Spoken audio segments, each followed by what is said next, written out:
ગબ્બર ઠાકોરને નાક બાર મૂકી દીધા છે, એમને કંઈક ડીજે કર્યું હતું એમાં.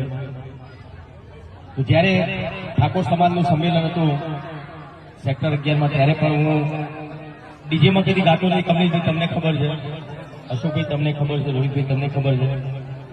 મેં એક વિનંતી કરી હતી જ્ઞાનીબેનને.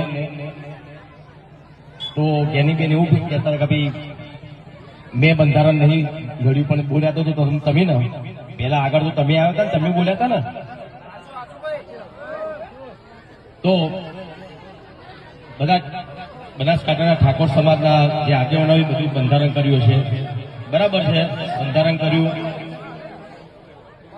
ઘણા બધા એવા ઠાકોર સમાજમાં ઘણા બધા એવા કુરિવાજો હતા જે બહુ સારું કામ કર્યું છે ઠાકોર સમાજના બધા આગેવાનોએ. પણ એના લીધે ડીજેના જે કલાકારો હતા બનાસકાંઠામાં બિચારા ઘેર બેસી ગયા.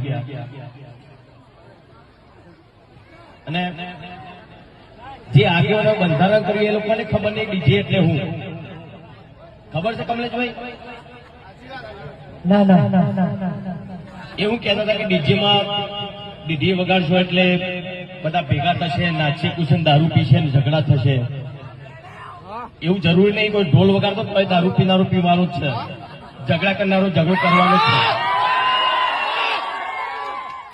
તો ડીજે બંધ થવાથી સમાજમાં સુધારો આવશે એ વસ્તુ ખોટી છે. જે ડીજે બંધ થશે ને એટલે ઘણા બધા કલાકારોના બિચારા એ લોકોનો રોજગાર બંધ થઈ ગયો છે. એ લોકોને ખબર નહીં પડતી. એ બધા મોટા માણસો છે, મોટા માણસો એટલે ડીજેની એમને ખબર નહીં પડતી. લોકો વીગો ગેવી રાખીને ડીજે લાયા હતા, એ લોકો ઘેર બેસી રહ્યા બિચારા.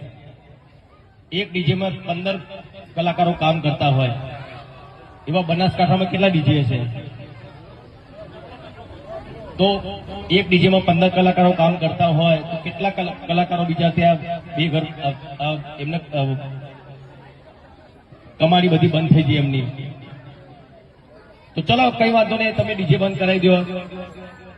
પણ જેના લોકોના ડીજે બંધ થયા છે એ લોકો ઘેર બેસી રહ્યા છે, એમનો રોજગાર આપો. તમે ચલો આપો,